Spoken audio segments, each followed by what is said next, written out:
Hello, everyone, and welcome back to another episode of Chicanery. We are your hosts. I'm Danny, and of course, my wonderful co host, JT. Hello again.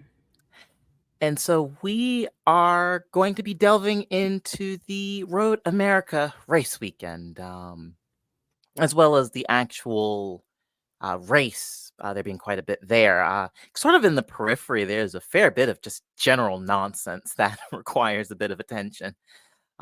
So I suppose without any further ado, we should probably jump into it. Well, hey there, and welcome to Thinking About Buying, the number one and only retail store that exists entirely in your subconscious. Thinking About Buying is your personal place for all the things you're, thinking about buying. Sometimes there's things you want to buy but haven't even thought about, and that's where I come in. People buy stuff all the time, right? Pickup trucks, horses, condos in Barbados. None of those things are more important than our favorite item here at TAB, and that's t-shirts. And not just any t-shirts, we're talking t-shirts from our great friends at Homefield Apparel. Now, if you don't know these folks, maybe you haven't thought about them, wink wink, before, you're going to love them. You like sports? Well, they love sports. They have printed authentic designs from over 80 collegiate schools, and now they're doing motorsports lines as well. And what a better way to kick off the month of May from an Indianapolis-based apparel company than doing a line for the Indy 500 that drops just a few short days away on May 3rd. And the best part about ordering from them is it's just as easy as thinking about ordering from them. You can go to homefieldapparel.com or their app, look at these designs, find one that you like, one that suits you the best, and order it just like that. And hey, be sure to use our code VLV24 at checkout or 15% off your first order. That's homefieldapparel.com and VLV24. Now, if you don't mind, it's time for my lunch break. Don't tell Art. And again, as I alluded to, there's sort of pre-race weekend. The Juncos v McLaren, Canapino v Porsche garbage has continued apace with no real signs of letting up, as we'll get to later. Um, but so the big knock on of that was that as a result of Canapino fans being, Canapino fans, was that Aero McLaren terminated its commercial alliance with Juncos Hollinger Racing effective immediately. This decision followed events that occurred on social media with that incident at turn 3. Good Lord, I couldn't even tell you which caution that was. There were so darn many of them, but late-ish in the race at turn 3, Porsche and Canapino had a bit of a coming together in case you've been living under a rock these last few weeks. But as Aero McLaren, so they tweeted their social media community code, which was a document I wasn't aware existed, but apparently it does. And, basically the TLDR is that, Aero McLaren will not tolerate any form of abuse, discrimination, and totally condemns online abuse directed towards, team and drivers. All perfectly fair, perfectly logical. But it's the other half of this fiasco that continued to both impress and annoy in equal measure. Because Canapino basically gaslit everyone into this somehow not being his or his fans' fault. Basically, it was McLaren and Porsche's fault is the angle that he was really working with all of this. So much so that he had the nerve, the cojones, if you will, to heavily imply that Porsche and McLaren were at fault throughout all of this, and they should retract what they've said about the death threats and abuse. Never mind that there's albeit digital, but a paper trail as long as the Great Wall of China that suggests otherwise. So it was a very weird hill to die on, but I don't know. At least he was dead for a weekend, I guess. It's just all very stupid. But yes, Augustin Canapino would be effectively parked for the Road America weekend. He was replaced by Nolan Siegel, who in turn withdrew from the Indy Next race to focus on the IndyCar race. JHR made a curious statement in and of themselves, suggesting that Canapino was a victim when I'm probably preaching to the choir here, but he is absolutely not. Um, and the decision was made after just what had at that point been a week of nonsense, constant nonsense. And Canapino wasn't, quotes, in the right mental space to be able to race at Road America. Now, amusingly enough, he could hang out at the autograph session Friday and Saturday. JHR had posted something about him and Grosjean signing article, a tweet which was very promptly deleted. But to the disappointment of many, this was not Canapino being parked permanently. And he, basically from Laguna Seca on forward, Canapino will be back in the car. But before we move on to sort of the following stuff, there was something I can't remember if it was within JHR's statement or if it might have even been a separate interview. But Brad Hollinger, Hollinger and Yukos Hollinger, he said something very, very interesting that got my attention. Um, I understand that there's, a bit of smoke and mirrors with all of this within JHR at the moment, but and I really should have looked this up before we started recording if I had been thinking about it. But he said something roughly equivalent to basically that it felt like that very boomer. Well, if only you would put the damn phone down, is basically what he said was that basically um Canapino couldn't stop fanning the flames online long enough to be like productive in like team meetings and stuff, which is, I'd argue, the most sort of direct apportioning of arguably of blame to Canapino, outside of, everybody else with, more than about 3 functioning brain synapses and a set of eyes that I think we've seen when all of this, certainly from within Juncos. I was just like, that seems very on brand for Canapino, and I'm glad, I guess, somebody's paying attention. So even if the public facing statements aren't the greatest, clearly it seems like JHR isn't super happy about this either.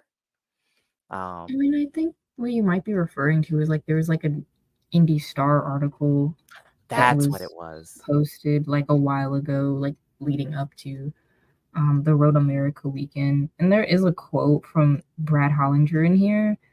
But I think it mainly seemed like it was implying that he might be like, I don't know, costing the team some money because they do mention like owners and stuff like that. And it's like they might be seeing some of this stuff and they see it and they're like, it just gives off a bad impression. I mean, to be honest, a lot of this is why Canapino is not fully innocent here, obviously, because really this all could have been avoided had he just like logged out, honestly. Like, just log out, put down Twitter, and none of this really would have happened. Yeah, that really is. Yeah, logging off, that really is kind of the answer for all of this, isn't it? Okay, fine, I understand, fans, to some extent, fans will be fans. We've seen that time and time again, even with uh personalities, be it whatever facet of media, sports, entertainment, etc. And that there's not full control, for want of a better phrase. But this is the second time that Canapino has directly fanned the flames, and it has just turned into this just rolling dumpster fire that has like its own sort of gravitational pull and just makes a complete and utter mess of I mean, everything. to be fair, like a lot of this kind of should have been addressed like once back when they had when Callum was still on the team and they were having those issues there when he also was facing like hate again from Canapino fans. Like if they or Canapino or somebody had told them to just like they didn't need to like calm it down a little bit, then maybe it wouldn't have been as bad. I mean, to be honest, it kind of felt like they were like they had like a pot of water boiling on the stove and it had been close to boiling over this whole time. And then just recently, a few weeks ago, the incident with Porcher and him was the point where the water has boiled over and it's burned on the stove. And then, obviously, before water boils over when you're cooking, you either want to turn the heat down or you remove the pot off the burner altogether. And they did neither. And the equivalent of what they're doing by parking Canapino, honestly, for Road America was literally just them taking the pot off the stove when the water or the sauce, whatever you're boiling, has already boiled over and burnt on the stove. And at that point, it's too late. Now you have to clean everything up. So, like, honestly, this whole thing is just like really, really bad. Very bad, like PR. Like, it's just a PR disaster, is what this was. Yeah, absolutely. And as my dad always says, the horse has already left the barn. It is entirely too late to close the door now. And that's really where we are. Yes, you're absolutely right. This should have been nipped in the bud with Callum and that whole situation last year. And we talked about it.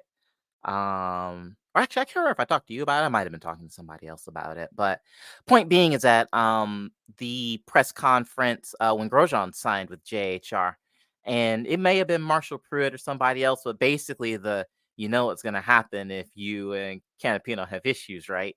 And that very nervous, knowing laugh that Grosjean gave after that. If that's not a damning indictment of the dynamic of that team and arguably Canapino specifically, I don't know what is.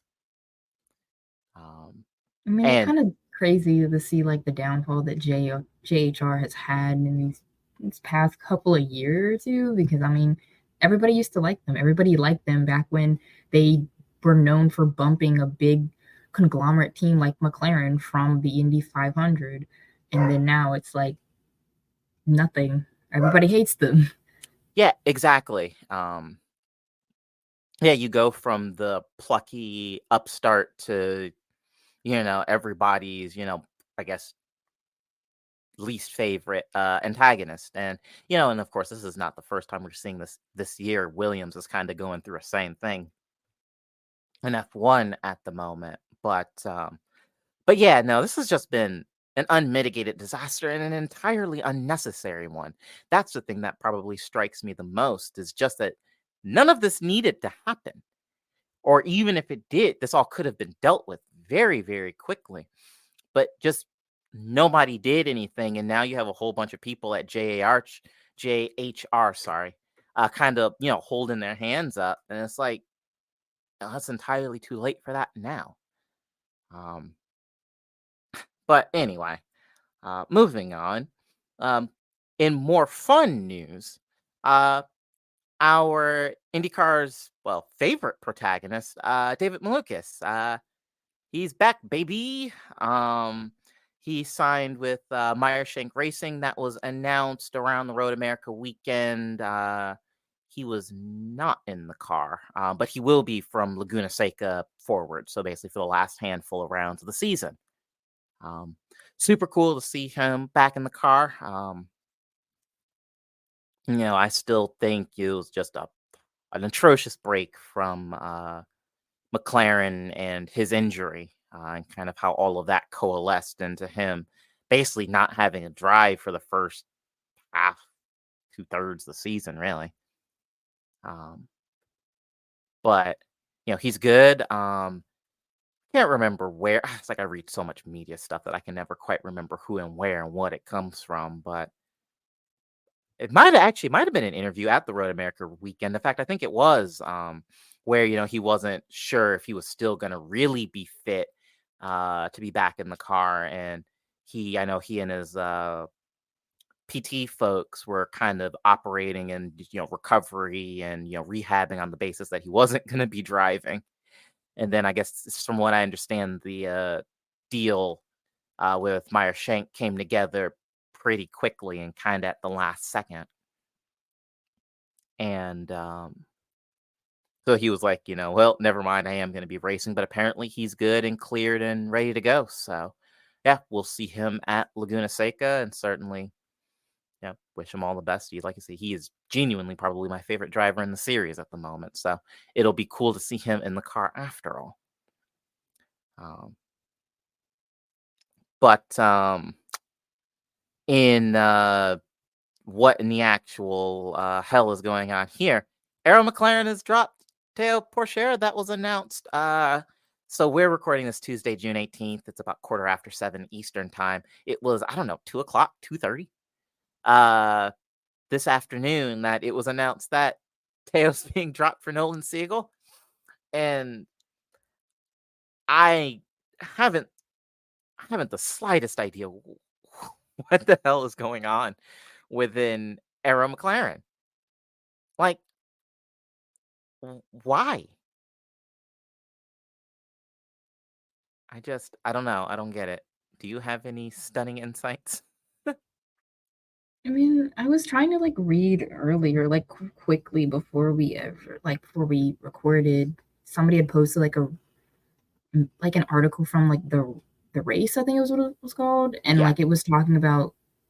It was mainly focused on like the lawsuit and stuff going on with like Alex Palou and McLaren, and I guess there was something in there that talked about like I don't know, like something it had to do with like an F1, like in his contract, like Alex Palou's contract was something about like I don't know.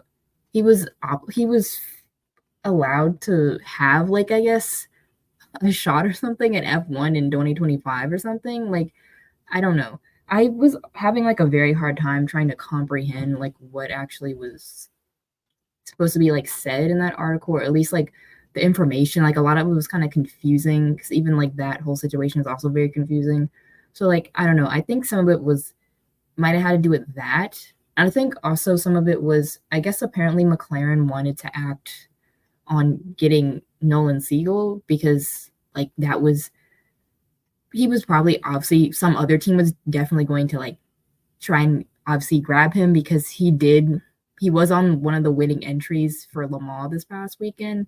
So, like, that was something that played into it as well. And then I guess there was also a rumor going around that like Arrow was supposed to be leaving McLaren as a sponsor at the end of the season, but that turned out not to be true. But other than that, I don't really know. It just seems kind of weird. Yeah, and that's the thing, that's actually, it's funny. I had almost, in the very silly off-track stuff, I had almost forgotten about the pending, well, actually, I had completely forgotten about the pending litigation. The litigation menage a trois that is Chip Ganassi, Alex Palou, and Arrow McLaren. Um, but even then, it doesn't seem like that should be at the expense of Teo. And, let me be clear, Nolan Siegel is, he seems like a nice enough guy. And he genuinely seems very, very talented behind the wheel. But I don't understand how, in any way, shape, or form, he would be an upgrade over Teo. You're talking about two folks who have, well, frankly, have ostensibly little to no experience in IndyCar trying to have a go. There's nothing that makes Siegel an upgrade over Teo.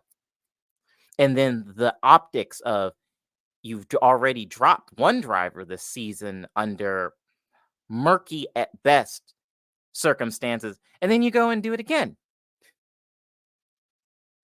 I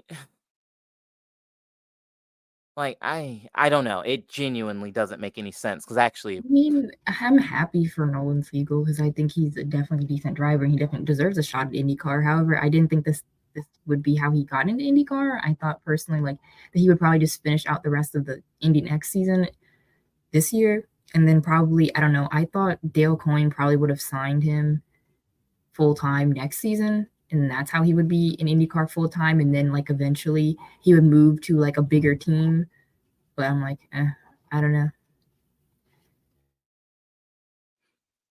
Yeah, it's weird and all seems very short-sighted, and it makes me seriously call into question, frankly, the aptitude of Tony Kanaan, because from what I understand, he makes a lot of these decisions within Arrow McLaren, and I am to the point right now where I just think he's an idiot. Uh, I just to mean, be especially brutally like since honest. earlier, part of their reason they earlier when we talked about when we were going over like when they had sacked Malukas, and that was like I don't know around like I think that might have been like the Long Beach episode or episode before that or something like that. Either way, I think it might have been I don't know the barber episode, but whatever. They had talked about how the reason for why they wanted to sack David, I guess, was I mean, okay, obviously there was the thing in his contract, the clause where it was like if he missed more than 4 races or something, that he would he would leave. But then there's also like the case of well, they also were citing the reason that they wanted to do that was also because they were looking for consistency in the sixth car, I guess. And it's like, again, that doesn't make sense because, again, now you have this revolving door of drivers still coming in and out of this one car on your team. And it's like, that's not really consistent. You have different people there every other week now at this point. So it's like, I mean, does that really make any sense? I mean, to me, it doesn't. But whatever. What do I know? I don't run a race team. Yeah, exactly. When the thing in the contract, which I mean, we've talked ad nauseum about that. I won't go over that again. But fine, whatever, fair enough. And then you put Teo in the car. It's like, all right, sure. And especially the idea that at least he'll be in the car, because he was signed for minimum the rest of the season. It's like, okay, fine. This is the consistency, and then and it's like, and it's, one of the most heartbreaking things ever, where it's like, you know, um, Teo had, I think, made a tweet about, oh, can't wait to, run at Laguna Seca. I think that was just late last week. Yeah, and he Um, deleted it. yeah, I'm sure he did. Um, and then, gets, replaced. It's just like, okay. So yes, the whole thing, if this is all about consistency, well, that is completely out the window at this point. Um, And yeah, like I said, I don't know. Um, like I said, I don't know who, because I assume Tony does not unilaterally make these decisions, but if he does, he needs to be fired post haste. Um, but at any rate, moving on to other things, IndyCar will be broadcasting in 2025 on Fox, um, which is a thing that happened. Certainly, granted, they just switched over to NBC, but if you've paid attention to the NASCAR side of the podcast, then you know that at least once every episode, every week, there is grumbling about the Fox production. And to be fair, if you pay attention to, motorsports social media, there is lots of grousing and hand-wringing about Fox production. So this almost feels like a betrayal of the highest order that IndyCar is going to end up with Fox next year. I don't love this. I understand why, but I don't like this at all, if I'm being perfectly honest. I mean, I personally don't care for it either. However, like for what it's worth noting that NBC was not willing to offer all the races, all Summit King races being on the network. So they still would have had to do the like switching back and forth between NBC and USA for some races, which personally I didn't like, honestly. Like I thought it was kind of clunky. And then every time it happened, there would be people obviously complaining about, oh, the viewership numbers are low. And it was always happened to be a race where it switched to USA, and that's why they were usually low. So I'm like, okay, fine, that's good. The it's also worth noting that the qualifying sessions for IndyCar, and I think stuff, I don't know. I think it's just IndyCar. Will supposed to be on FS1 and stuff like that. And for Indy Next, I think they're also broadcasting some Indy Next races on like FS1 and FS2. So it's like, okay, that's good. You know, people can see like qualifying and stuff like that in Indy Next races without, you know, being behind the paywall of Peacock, which, you know, Peacock is not that expensive. However, there still were obviously people that complained about it and stuff like that. So it's like, okay, which I mean, you do have to have like some sort of like cable package to actually access like Fox and stuff like that, which, you know, I don't know. I use YouTube TV and like it's obviously more expensive than Peacock, but it works because I can access a bunch of things. So there's that. Another thing is that unfortunately the schedule ends in like August instead of September, which has to do with I think the NFL, unfortunately. So like there's positives to this and negatives. Yeah, absolutely. Yeah, I get it. Yeah, and that was kind of what I was alluding to before is, with NBC not willing to broadcast them all on, effectively a mainline uh channel, if you will. Yes, in some ways it makes more sense. It's a little bit more unified under Fox. But yeah, there's some bits about the schedule that I don't love. It's like the fact that Thermal Club is gonna be a points paying race. Like, ugh. I don't it's like I hate that. Maybe they'll rejig the format a little bit of that. If it's gonna be just a normal race, maybe that means we won't get like an entire basically weekend of nonsense. That's about the one silver lining I can see to that, but it means that the racing is gonna be atrocious. Um, as for the Peacock thing, is Peacock particularly expensive? No. But is Peacock very good? Also, no.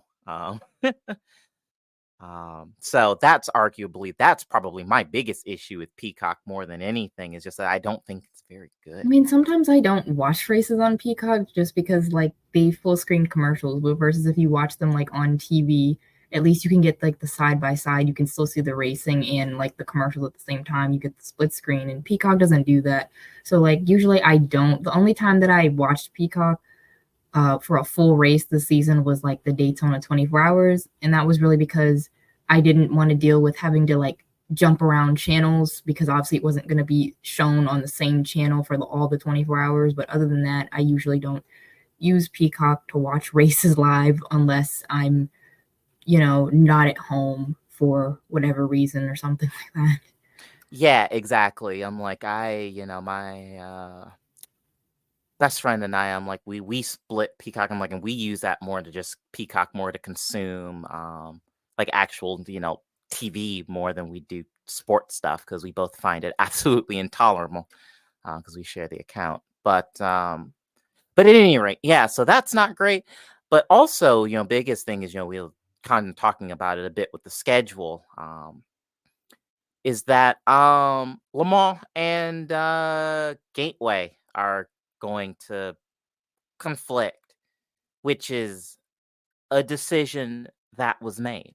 I'm hoping that they will end up changing that after getting so much like blowback from people on social media, especially since a lot of people seem to like having IndyCar drivers compete in Le Mans, especially like this year having like Alex Palou and Scott Dixon and Kiffin Simpson and all them were there this year. I'm hoping that they fix it because I know that IMSA, I think their 2025 schedule, or I think it was this year's schedule, had a clash, I think, with some major endurance race as well. I think it was like Spa or something.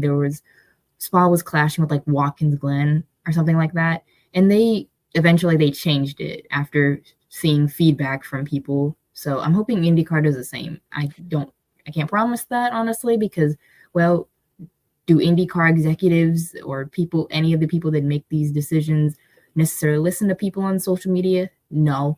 And they've said it, so who knows? They may keep it. Maybe they'll change it. Maybe they'll fold to pressure. Yeah, we'll see. Because the biggest thing is that, yeah, you have like half of the IndyCar grid that goes and does these marquee endurance races. Yeah, like Daytona, Le Mans, etc. Um, and so you basically just like, congratulations, you've created a conflict and annoyed half of the active driver grid in the process. Like, so okay, fine. You don't give a toss about what people say or do on social media. Fine. But it would be ill-advised, at least, to ignore the drivers. And that's probably the biggest thing, the biggest takeaway there is just that a bunch of grumbling, discontent drivers that makes working and running a series very difficult. Um, and then given, especially when you start talking about names like, Pelot, Scott Dixon, Roman Grosjean, um, you know, particularly the latter two, which, very regularly, actually, Joseph Newgarden, those three, which very regularly have, you're talking about factory drives, with, Cadillac, Lamborghini, and Porsche.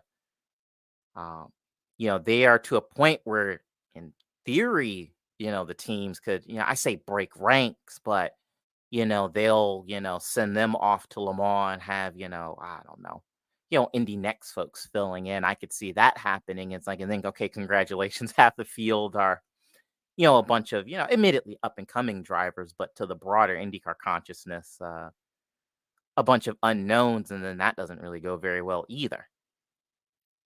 So I don't know. I see about 1,000 different ways that this is going to go horribly wrong. And to be fair, I'm here for it. But again, it's just one of those things that seems completely self-inflicted and entirely avoidable. But but yes, but finally, moving into race weekend, we of course are at Road America, and welcome to Elkhart Lake, Wisconsin. Um, Moving into sort of practice and qualifying, and it wet. The practice session was very wet, very rainy. Lots of offs, drivers kind of sliding around all over the place. Yeah, generally kind of a mess. Um, Alexander Rossi received a penalty for, I think, failure to yield to safety, which is very amusingly specific. He had a, kind of a close call with him, Pietro Fittipaldi, and a safety truck. Um, I I understand IndyCar taking particularly, I guess, kind of a dim view on, safety and what have you. I don't know. This felt like a bit of an overreaction. It didn't seem like it was that bad to me. I don't know if maybe To there's me, some it seemed like he was actually like, seemed like he slowed down way before he yeah. got close to the safety truck or whatever. So I'm like, I don't really understand why they felt the need to give him a penalty, but whatever. Yeah, exactly. And what I was gonna say is, I don't know if maybe there are some unspecified to us deltas in such an event. That's the only thing that really makes any kind of sense. Like a ghost VSC or something. I don't know. It's kind of pie in the sky, but that would be about the only way that I could see that being justified, I guess is my point. Um, but at any rate, Joseph Newgarden had it was in the dying breaths of qualifying, had a gigantic accident. Um, um, and that saw the car just completely written off. I was watching qualifying. I was watching highlights of qualifying at a friend's house, and they were like, they saw Joseph crash, and they were like, "Oh no!" But it was a big one. Apparently, it was 95 Gs, which is very significant. And the team went ahead and replaced the engine just as a precautionary measure.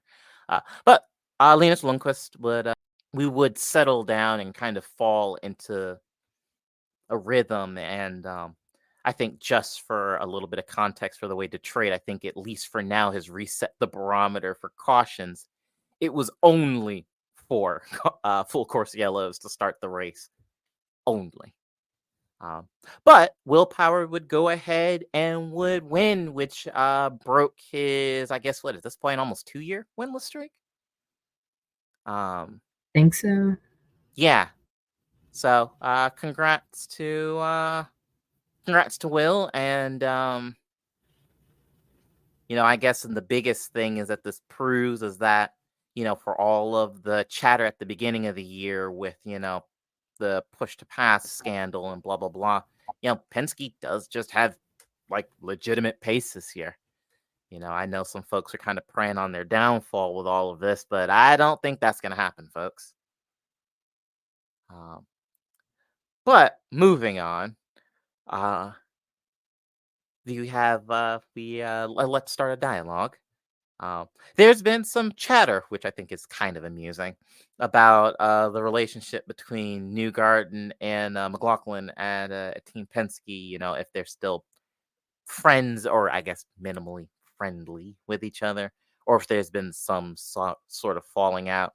I know a lot of folks are positing this as kind of the end of the world. I promise it's not. But I do think it raises an interesting question, at least, because at the start of this year, I feel like there was some chatter about this very same thing. Um, Newgarden went through great lengths to sort of stress that basically he was locking in for the season. To make a championship hunt. Tired of finishing, P2, P3 in the championship, and he's going for glory. He famously unfollowed everybody on Instagram, I think.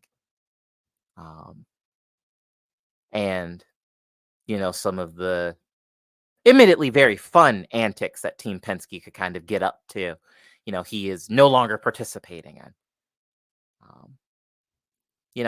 Broadly speaking, I don't really think it matters particularly if they are or not, as long as everybody within that team is capable of having a minimally, ideally, a professional relationship and can be respectful, then it's fine. Not everybody needs to hold hands and sing Kumbaya.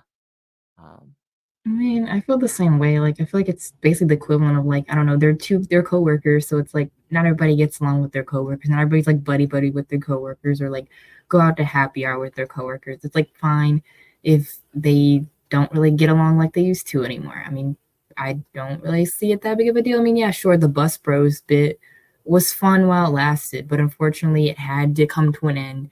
And, not every motorsports teammate dyad can be a freaking Bam Thor relationship or a Giandre relationship. Like that doesn't always happen. Like, is it okay if like I'm not saying like that people should just not get along and they should absolutely hate each other, but it's like no, it's like you said, it's fine if they have just like somewhat of a decent professional relationship, at least to the point where like, you can get along fine with the person without having to be where, you can no longer focus like the team has to worry about their drivers trying to kill each other on and off the track instead of winning, because then it becomes unproductive. But I really don't think it's that big of a deal because I mean they wouldn't be the first teammates to not like each other anymore and to fall out, and they won't be the last. Yeah, exactly. I'm like, we've seen this time and time again, and truth be told, if they're not friends, they've handled this vastly more productively than like say what happened. Funny enough to kind of bring this full circle, like at JHR with Canapino and Ilott last year. That isn't an example of when these things turn distinctly unproductive, but we have seen nothing to just suggest any sort of internal or even external friction. I know Newgarden was a little frustrated by, strategy call to close out Road America, but I mean, that's one thing. That's not being mad at Will or Scott or anybody. That's just we could have run longer and we didn't, and it arguably cost us the race. So yes, it seems like it's just a whole lot of trying to figure out how to phrase this tactfully and constructively. It feels like it's a whole lot of crying and sort of hand-wringing about ultimately something that's not really that big of a deal, one way or another. Um, so, so long as everybody continues to behave in a fashion that is constructive and productive for the team, then it's all good. Calm down. But somebody who's just very distinctly not calm was Colton Herta. Jesus Christ, my guy. Because he made a comment, and I understand. Because we'll talk about it. I think it was made in equal parts frustration and jest. But he was saying, I can't remember what even the context of the statement was, but he said, quote, I think I'll have to bring a gun and shoot someone in the head, and that's my only way that I can get a penalty called in this series. So, like, it's ridiculous. It's insane to me. And again, I know he was a little bit grumpy. But I think it came as a result of some contact between him and Joseph at some point. And that and just a run of kind of poor luck with leading races and even leading lots of laps, only to have it all completely fall apart at the very end, and he ends up, P4, P5 or something. But, like, good Lord, my dude. And in fairness, he did apologize for the comment. But yeah, folks were not super happy about this. This I kind of understand. I mean, I get it, but then at the same time, like, I feel like it's just being, like, over dramatic. Like, I feel like a lot of people, like, specifically Gen Z, like, is known for, like, saying extremely, like, over dramatic things. So, like, I don't know. I don't know. I personally wasn't, like, that bothered by it. I mean, it was kind of funny, but I mean, again, clearly people were not happy about it. So, Yeah, I, not to get off on too big of a tangent and veer this into, a very different type of show, but with the, I guess, normalization, there's concerns about, normalizations, and particularly from somebody with the profile of Herta, and when there's already a big issue with, particularly gun violence in this country. I kind of get where some folks are coming from. I mean, hell, there was a shooting at a splash pad local to me not just a couple days ago. So, I understand some of the fervor around it. Yes, like I said, it was definitely a comment made in frustration, and I think made to be, again, somewhat tongue in cheek. I don't think it was meant super seriously, but I understand the fervor, even if it arguably was a bit reactionary as well, just in the other direction. But to his credit, he apologized for it, and I don't even think that was at the behest of IndyCar. So, all's well that ends well, I guess. But it was like, that's a that's a very silly statement to make, my friend. But yes, that basically closes out the IndyCar at Road America. So next is Laguna Seca. So of course we will be back for that. Sort of at this rate, I'm sure we'll spend probably the next half of that episode chatting mostly on off the track stuff if the precedent has been set. But with that, we have been your hosts, Danny and JT, and this has been an episode of Chicanery. Until next time, everyone.